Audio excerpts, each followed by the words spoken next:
जो हर देवी देवता की पूजा करते हैं उनके साथ क्या होता है। आज मैं आपको एक ऐसी सच्चाई बताने जा रहा हूं जो शायद आपने कभी सोची भी नहीं होगी। एक ऐसा रहस्य जो हमारे मंदिरों में, हमारी पूजा पाठ की विधियों में और हमारी आध्यात्मिक यात्रा में छिपा हुआ है। तो चलिए इस यात्रा पर निकलते हैं और समझते हैं कि जो लोग हर देवी देवता की पूजा करते हैं उनके जीवन में वास्तव में क्या घटित होता है। कल्पना कीजिए एक व्यक्ति की जो सुबह उठकर सूर्य देव को नमन करता है, फिर गणेश जी की आरती करता है, फिर शिव जी का ध्यान करता है, दोपहर में लक्ष्मी माता की पूजा करता है, शाम को हनुमान जी के मंदिर जाता है और रात को दुर्गा माता का पाठ करता है। क्या यह भक्ति है या भ्रम? क्या यह समर्पण है या बिखराव? जब हम हर देवी देवता की पूजा करते हैं तो हम दरअसल एक बहुत बड़ी सच्चाई को नहीं समझ पाते कि सभी देवी देवता एक ही परम सत्य की अलग अलग अभिव्यक्तियां हैं। जब एक साधक अलग अलग देवताओं की पूजा करता है तो उसका मन विभिन्न दिशाओं में भटकने लगता है। ये ऐसा है जैसे एक व्यक्ति एक साथ कई नावों पर सवार होने की कोशिश करे, अंततः वह किसी भी नाव से अपने गंतव्य तक नहीं पहुंच पाता। लेकिन इसका मतलब यह बिल्कुल नहीं है कि विभिन्न देवताओं का सम्मान नहीं करना चाहिए। हमें यह समझना होगा कि सभी देवी देवता एक ही परमात्मा के विभिन्न रूप है और हमें अपनी साधना में एक केंद्र बिंदु चुनना होगा। मैं आपको एक कहानी सुनाता हूं। एक सुंदर सी नगरी में श्याम नाम का लड़का रहता था। तो उसके घर में भी विभिन्न देवी देवताओं की पूजा होती थी। उसकी माता जी लक्ष्मी माता की भक्त थी, पिताजी शिव जी के उपासक थे और घर के अन्य सदस्य अलग अलग देवताओं की आराधना करते थे। लेकिन जब श्याम ने अपने गुरु श्री से इस विषय पर चर्चा की तो उसे एक अद्भुत सत्य का ज्ञान हुआ। उसके गुरुदेव ने समझाया कि जैसे समुद्र में लहरें अलग अलग दिखती हैं लेकिन सभी एक ही पानी से बनी होती हैं, वैसे ही सभी देवी देवता एक ही परम चेतना की अलग अलग लहरें हैं। जब एक व्यक्ति हर देवी देवता की पूजा करता है बिना इस गहरी समझ के तो उसकी आध्यात्मिक ऊर्जा बढ़ जाती है। यह ऐसा है जैसे सूर्य की किरणों को अलग अलग दिशाओं में फैला दिया जाए। वे प्रकाश तो देंगी लेकिन उनमें वह तीव्रता नहीं होगी जो एक बिंदु पर केंद्रित किरणों में होती है। जब हम एक आवर्धक लेंस से सूर्य की किरणों को एक बिंदु पर केंद्रित करते हैं तो वे आग पैदा कर सकती हैं। ठीक उसी प्रकार जब हम अपनी भक्ति और साधना को एक केंद्र पर एकाग्र करते हैं तभी हम आध्यात्मिक परिवर्तन की उस गहराई को प्राप्त कर सकते हैं जो हमें परमात्मा की अनुभूति करवाती है। लेकिन यहां एक बहुत महत्वपूर्ण बात है जिसे समझना जरूरी है। सभी देवताओं के प्रति सम्मान और श्रद्धा होनी चाहिए, लेकिन साधना के लिए हमें एक इष्ट देव चुनना होगा। ये इष्ट देव हमारे लिए परमात्मा तक पहुंचने का माध्यम बनता है।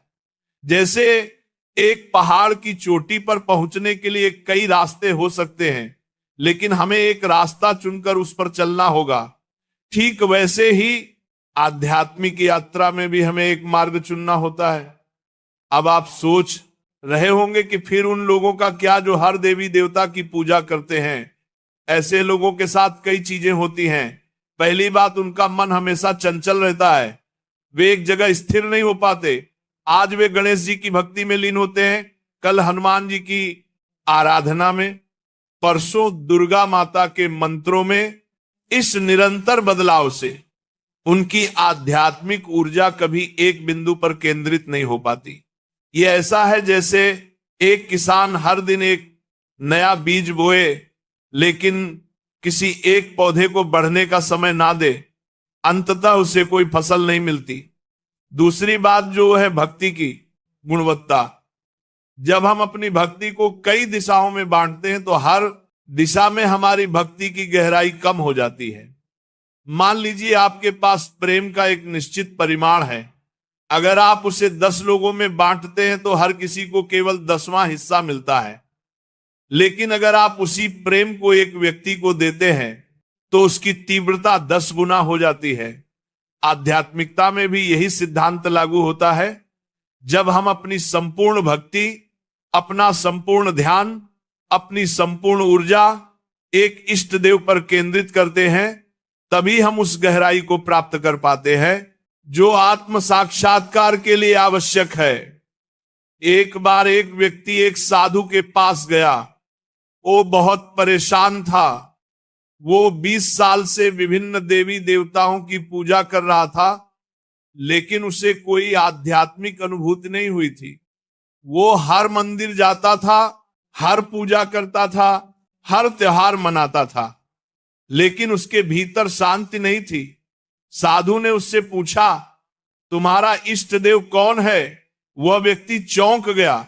उसने कहा, मैं सभी देवी देवताओं की पूजा करता हूं। साधु मुस्कुराते हुए बोले, यही तुम्हारी समस्या है। तुम सभी से प्रेम करते हो, लेकिन किसी से गहरा संबंध नहीं बना पाए। ये बात सुनकर उस व्यक्ति को एक झटका लगा। साधु ने उसे समझाया कि आध्यात्मिक मार्ग में संख्या नहीं, गुणवत्ता महत्वपूर्ण है। एक देवता के साथ गहरा अटूट संबंध बनाना, उनके साथ नित्य संवाद करना, उनमें पूरी तरह से खो जाना, यही असली भक्ति है। साधु ने उस व्यक्ति को सलाह दी कि वह अपना एक इष्ट देव चुने और केवल उन्हीं की साधना करें। उस व्यक्ति ने कृष्ण को अपना इष्ट देव चुना और लगातार 3 साल तक केवल कृष्ण की आराधना की। 3 साल बाद जब वो साधु से मिला तो उसका चेहरा दीप्तिमान हो रहा था। उसने कहा, गुरुजी, अब मैं समझ गया कि आपने क्या कहा था।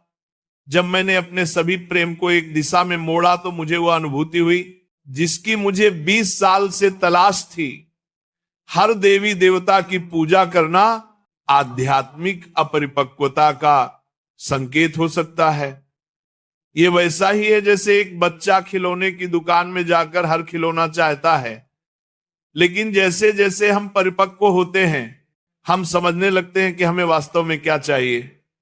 आध्यात्मिक यात्रा में भी शुरुआत में हम कई देवी देवताओं से आकर्षित हो सकते हैं, लेकिन जैसे जैसे हम गहरे जाते हैं, हमें अपना मार्ग, अपना इष्ट मिल जाता है। और जब ये मिलन होता है तो जीवन में एक अद्भुत परिवर्तन आता है। जो लोग हर देवी देवता की पूजा करते हैं, वे अक्सर भौतिक इच्छाओं से प्रेरित होते हैं। वे धन के लिए लक्ष्मी की पूजा करते हैं, स्वास्थ्य के लिए धनवंतरी की, विद्या के लिए सरस्वती की और बाधाओं से मुक्ति के लिए गणेश की। लेकिन आध्यात्मिकता का असली उद्देश्य भौतिक इच्छाओं की पूर्ति नहीं, बल्कि आत्म साक्षात्कार है। जब हम परमात्मा को जान लेते हैं तो सब कुछ अपने आप मिल जाता है। पहले तुम परमात्मा को खोजो, बाकी सब तुम्हें दिया जाएगा। अब यहां एक बहुत ही रोचक मोड़ आता है कि अगर कोई व्यक्ति सभी देवी देवताओं को एक ही परमात्मा का रूप मानकर पूजा करता है तो ये बिल्कुल अलग बात है। इसका मतलब है कि वह व्यक्ति गणेश में भी उसी परमात्मा को देखता है, शिव में भी, विष्णु में भी, दुर्गा में भी। वह समझता है कि यह सभी एक ही दिव्य चेतना की अलग अलग अभिव्यक्तियां हैं। ऐसा व्यक्ति वास्तव में एक ही परमात्मा की पूजा कर रहा होता है, भले ही वह विभिन्न रूपों में हो, लेकिन यह समझ बहुत ऊंचे आध्यात्मिक स्तर पर आती है। अधिकांश लोग जो हर देवी देवता की पूजा करते हैं, वे उन्हें अलग अलग शक्तियां मानते हैं, जो कि एक सीमित दृष्टिकोण है।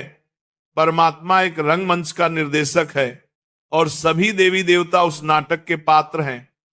जब हम ये समझ जाते हैं कि असली निर्देशक कौन है, तो हम पात्रों से सीधे निर्देशक से जुड़ जाते हैं। लेकिन अगर हम केवल पात्रों को ही सच मान ले और निर्देशक को भूल जाएं, तो हम मूल उद्देश्य से भटक जाते हैं। यही एक गहरी सच्चाई है।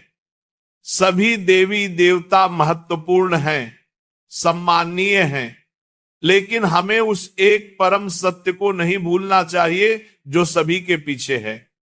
अब हम जानेंगे कि जब कोई व्यक्ति एक इष्ट देव को चुनकर साधना करता है तो उसके जीवन में क्या परिवर्तन आते हैं। पहला परिवर्तन होता है मन की एकाग्रता में। जब हम एक ही देवता का ध्यान करते हैं, उनकी ही मूर्ति को देखते हैं, उनके ही मंत्रों का जाप करते हैं, तो हमारा मन धीरे धीरे स्थिर होने लगता है। ये स्थिरता ही ध्यान की गहराई में ले जाती है। दूसरा परिवर्तन होता है भक्ति की गहराई में। जब हम एक ही देवता के साथ रोज संवाद करते हैं तो एक व्यक्तिगत संबंध बनता है। यह संबंध इतना गहरा हो जाता है कि देवता हमारे सबसे करीबी मित्र, माता पिता और प्रेमी बन जाते हैं। तीसरा परिवर्तन होता है आध्यात्मिक अनुभूतियों में। जब हमारी भक्ति एकाग्र होती है तो हमें दिव्य अनुभव होने लगते हैं। कभी हम अपने इष्ट देव का दर्शन करते हैं, कभी उनकी आवाज सुनते हैं, कभी उनकी उपस्थिति महसूस करते हैं। जो लोग हर देवी देवता की पूजा करते हैं वे अक्सर बाहरी कर्म कांडों में उलझ जाते हैं। आज यह पूजा, कल वह व्रत, परसों यह अनुष्ठान, इन सब में वे असली आध्यात्मिकता से दूर हो जाते हैं। असली पूजा बाहरी नहीं आंतरिक है। असली मंदिर हमारे हृदय में है और असली देवता हमारी आत्मा में विराजमान है। जब हम ये समझ जाते हैं तो हमें बाहरी कर्मकांडों की आवश्यकता कम हो जाती है। हम सीधे परमात्मा से जुड़ जाते हैं। एक और महत्वपूर्ण बात, वह समय का सदुपयोग। जब हम हर देवी देवता की पूजा करते हैं तो हमारा बहुत सारा समय विभिन्न अनुष्ठानों में चला जाता है। लेकिन अगर हम एक इष्ट देव को चुने तो हम उसी समय को गहन ध्यान और साधना में लगा सकते हैं। ध्यान ही वह मार्ग है जो हमें परमात्मा तक ले जाता है, और गहरा ध्यान तभी संभव है जब हमारा मन एकाग्र हो।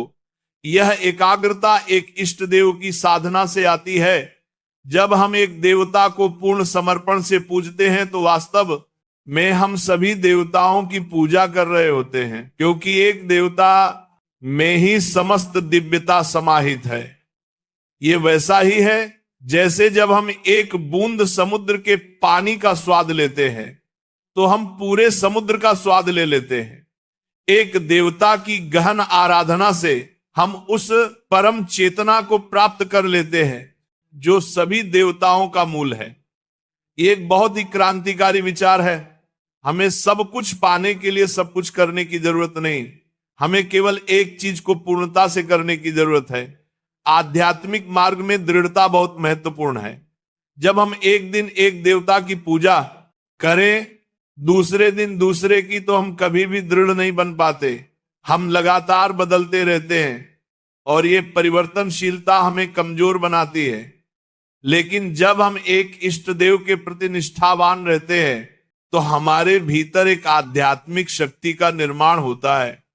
ये शक्ति हमें जीवन की हर चुनौती का सामना करने की क्षमता देती है। एक बार एक शिष्य ने एक साधु जी से पूछा, गुरुजी, अगर मैं केवल एक देवता की पूजा करूं तो क्या दूसरे देवता नाराज नहीं होंगे? साधु हंसे और बोले, क्या सूरज नाराज होता है जब तुम चंद्रमा की प्रशंसा करते? क्या समुद्र नाराज होता है जब तुम नदी की सुंदरता देखते हो? नहीं, क्योंकि सब एक ही प्रकृति का हिस्सा हैं। वैसे ही सभी देवता एक ही परमात्मा के अंश हैं। जब तुम एक को पूजते हो तुम सभी को पूजते हो। लेकिन हां, तुम्हें एक को चुनना होगा, एक के साथ गहरा संबंध बनाना होगा, क्योंकि यही तुम्हारे आध्यात्मिक विकास का मार्ग है। हर इंसान का स्वभाव अलग होता है और इसलिए हर किसी का इष्ट देव अलग हो सकता है। किसी को कृष्ण के साथ जुड़ाव महसूस होता है, किसी को शिव के साथ, किसी को दुर्गा माता के साथ। यह व्यक्तिगत पसंद नहीं बल्कि आत्मा का आह्वान है। हमारी आत्मा जानती है कि हमारे लिए कौन सा मार्ग सबसे उपयुक्त है। हमें अपने भीतर झांकना चाहिए और देखना चाहिए कि हमें किस देवता के प्रति स्वाभाविक आकर्षण है। जिस देवता को सोचकर हमारे मन में शांति आती है, जिनका नाम लेने से हमारे हृदय में प्रेम उमड़ता है, वही हमारे इष्ट देव हैं। जो लोग हर देवी देवता की पूजा करते हैं वे अक्सर भय से प्रेरित होते हैं। वे सोचते हैं कि अगर हमने किसी देवता की पूजा नहीं की तो वे नाराज हो जाएंगे या हमें कोई दंड मिलेगा। लेकिन ये दृष्टिकोण पूरी तरह गलत है। परमात्मा प्रेम है और प्रेम कभी भय नहीं मांगता। जब हम भय से पूजा करते हैं तो वह पूजा नहीं सौदा बन जाती है। हम देवताओं को खुश करने की कोशिश करते हैं ताकि वे हमें नुकसान ना पहुंचाएं या हमें कुछ दे दें, लेकिन असली भक्ति निस्वार्थ होती है। असली भक्ति तब होती है जब हम केवल प्रेम के लिए प्रेम करते हैं, बिना किसी फल की इच्छा के। जब हम हर देवी देवता की पूजा करते हैं तो हम अक्सर सामाजिक दबाव में आकर ऐसा करते हैं। समाज क्या कहेगा, लोग क्या सोचेंगे, परिवार में क्या परंपरा है, इन सब बातों के दबाव में हम अपनी असली आध्यात्मिक आवश्यकता को भूल जाते हैं। लेकिन आध्यात्मिकता व्यक्तिगत यात्रा है, ये भीड़ के साथ चलने का रास्ता नहीं है। हमें अपनी आत्मा की आवाज सुननी होगी, ना कि समाज की। अब हम जानेंगे कि एक इष्ट देव को चुनने की प्रक्रिया क्या है। सबसे पहले हमें अपने भीतर शांत होना होगा। ध्यान में बैठकर हमें अपने मन को शांत करना होगा और फिर अपने हृदय से पूछना होगा, मुझे किससे सबसे गहरा जुड़ाव महसूस होता है। जवाब अपने आप आएगा। शायद हमें किसी देवता की छवि दिखाई दे, या किसी का नाम सुनाई दे, या बस एक भावना आए। ये हमारी आत्मा का संदेश होता है। दूसरा, हमें अपने जीवन में देखना होगा कि किस देवता के प्रति हमें स्वाभाविक आकर्षण है। शायद बचपन से ही हमें कृष्ण की कहानियां पसंद थी, या हनुमान की भक्ति हमें प्रेरित करती थी। यह संकेत है। तीसरा, हमें अलग अलग देवताओं के बारे में पढ़ना और समझना चाहिए और देखना चाहिए कि किसकी शिक्षाएं हमारे जीवन और स्वभाव से मेल खाती हैं। एक बार जब हम अपना इष्ट देव चुन लें तो फिर हमें उनके प्रति पूर्ण समर्पण करना चाहिए। यह समर्पण केवल बाहरी पूजा में नहीं, बल्कि हमारे विचारों, भावनाओं और कर्मों में होना चाहिए। हर सुबह जब हम उठे तो उनका नाम लें। हर रात सोने से पहले उनसे बातचीत करें। दिन भर में जब भी समय मिले उनका स्मरण करें। धीरे धीरे उनकी उपस्थिति हमारे जीवन का अभिन्न हिस्सा बन जाएगी, और जब यह होता है तो जीवन में एक अद्भुत परिवर्तन आता है। हम शांत हो जाते हैं, प्रसन्न हो जाते हैं, और हमारे भीतर एक दिव्य प्रकाश जगने लगता है। अपने इष्ट देव की एक छवि या मूर्ति को अपने ध्यान कक्ष में रखो। हर दिन उसी छवि के सामने बैठो और ध्यान करो। धीरे धीरे वह छवि तुम्हारे मन में गहराई से बस जाएगी। फिर एक दिन ऐसा आएगा जब तुम आंखें बंद करोगे और वह छवि तुम्हें अपने भीतर दिखाई देगी। और एक दिन ऐसा आएगा जब वो छवि जीवंत हो उठेगी और तुम अपने इष्ट देव से साक्षात्कार करोगे। ये कोई कल्पना नहीं, बल्कि व्यक्तिगत अनुभव है। जो लोग हर देवी देवता की पूजा करते हैं, उनमें से अधिकांश वास्तव में किसी की भी पूजा नहीं कर रहे होते, केवल एक सामाजिक या धार्मिक रस्म निभा रहे होते हैं। लेकिन उनके हृदय में असली भक्ति नहीं होती। यह बहुत कड़वी सच्चाई है, लेकिन यह सच है। जब हम बिना भावना के, बिना प्रेम के, केवल आदत या परंपरा के वशीभूत होकर पूजा करते हैं, तो वह पूजा केवल एक खाली क्रिया रह जाती है। उसमें कोई शक्ति नहीं होती, कोई जीवन नहीं होता। लेकिन जब हम एक इष्ट देव को चुनकर पूरे प्रेम और समर्पण से उनकी आराधना करते हैं, तो हर मंत्र में शक्ति होती है, हर प्रार्थना में जीवन होता है। आध्यात्मिक जीवन में गुणवत्ता ही सब कुछ है। 1 मिनट की सच्ची भक्ति 100 घंटे की नकली पूजा से बेहतर है। एक दिन एक साधु ने अपने शिष्यों को बताया कि कैसे उन्होंने एक साधारण महिला को देखा जो अपने घर में रोज सुबह केवल 5 मिनट के लिए कृष्ण की मूर्ति के सामने बैठती थी। लेकिन उन 5 मिनट में उसकी भक्ति इतनी गहरी थी, उसके आंसू इतने सच्चे थे, उसका प्रेम इतना शुद्ध था कि यह महिला कई पंडितों से बेहतर साधना कर रही है, जो घंटों मंत्रों उच्चार करते हैं, लेकिन उनके हृदय में कोई भाव नहीं होता। इष्ट देव हमारे लिए एक दरवाजा है, अंतिम मंजिल नहीं। अंतिम मंजिल है परमात्मा की अनुभूति, जो निराकार, असीम और अनंत है। लेकिन हम सीधे निराकार परमात्मा को नहीं समझ सकते, इसलिए हमें एक साकार रूप की आवश्यकता होती है।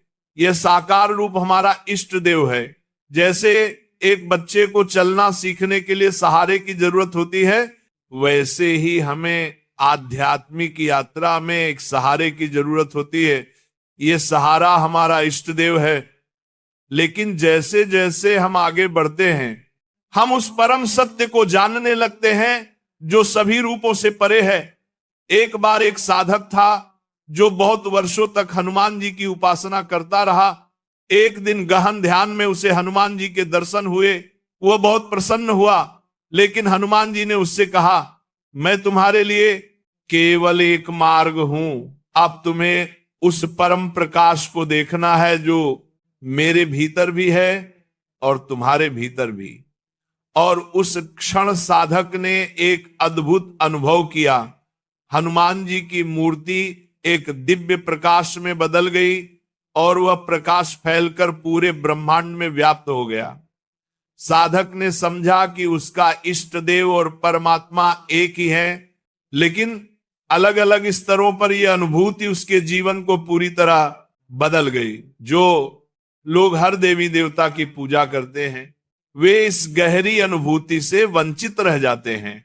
वे सतह पर ही रह जाते हैं, गहराई में नहीं जा पाते। ये ऐसा है जैसे कोई व्यक्ति कई कुओं में थोड़ा थोड़ा खोदे, लेकिन किसी में भी इतना गहरा ना खोदे कि पानी मिल सके। लेकिन अगर वह एक ही कुएं में गहराई तक खोदता रहे तो निश्चित रूप से उसे पानी मिलेगा। आध्यात्मिक जीवन में भी यही सिद्धांत लागू होता है। हमें एक मार्ग पर चलते रहना है, गहरे जाते रहना है, तब जाकर हमें वह दिव्य अनुभूति होती है। एक इष्ट देव की साधना करने से हमारे जीवन में अनुशासन आता है। जब हम हर दिन एक ही समय पर, एक ही स्थान पर एक ही देवता का ध्यान करते हैं तो हमारे जीवन में एक लय बनती है। यह लय बहुत महत्वपूर्ण है। नियमितता और अनुशासन के बिना कोई भी आध्यात्मिक प्रगति संभव नहीं है। जब हम हर देवी देवता की पूजा करते हैं तो हम एक व्यवस्थित साधना नहीं कर पाते। आज कुछ कल कुछ और, हम लगातार बदलते रहते हैं। लेकिन जब हम एक इष्ट देव को चुनते हैं तो हम एक निश्चित साधना पद्धति अपना सकते हैं और उसे नियमित रूप से कर सकते हैं। कैसे क्रिया योग के माध्यम से परमात्मा से जोड़ा जाए, लेकिन इस क्रिया योग के साथ साथ हमें इष्ट देव की साधना का महत्व समझना होगा। क्रिया योग एक विज्ञान है जो हमारी चेतना को ऊपर उठाता है, लेकिन इष्ट देव की भक्ति वह प्रेम है जो इस यात्रा को मधुर बनाता है। दोनों का संयोग होने पर हमारी आध्यात्मिक प्रगति तेज हो जाती है। भक्ति और ज्ञान, प्रेम और विज्ञान दोनों मिलकर हमें परमात्मा तक ले जाते हैं। इष्ट देव हमारे व्यक्तित्व को प्रभावित करते हैं। जब हम लगातार एक देवता का ध्यान करते हैं, उनके गुणों के बारे में सोचते हैं, उनकी कहानियों को पढ़ते हैं, तो धीरे धीरे वे गुण हमारे भीतर भी विकसित होने लगते हैं। अगर हम कृष्ण की उपासना करते हैं तो उनका प्रेम, उनकी करुणा, उनकी लीला हमारे जीवन में झलकने लगती है। अगर हम हनुमान जी की भक्ति करते हैं तो उनकी शक्ति, उनकी निष्ठा, उनकी सेवा भावना हमारे भीतर जागने लगती है। ये एक अद्भुत प्रक्रिया है। हम धीरे धीरे अपने इष्ट देव जैसे बनने लगते हैं। जो लोग हर देवी देवता की पूजा करते हैं, उनके व्यक्तित्व में स्पष्टता नहीं आती। वे बिखरे हुए रहते हैं, उनमें एक निश्चित दिशा नहीं होती। लेकिन जो व्यक्ति एक इष्ट देव का अनुसरण करता है, उसके जीवन में एक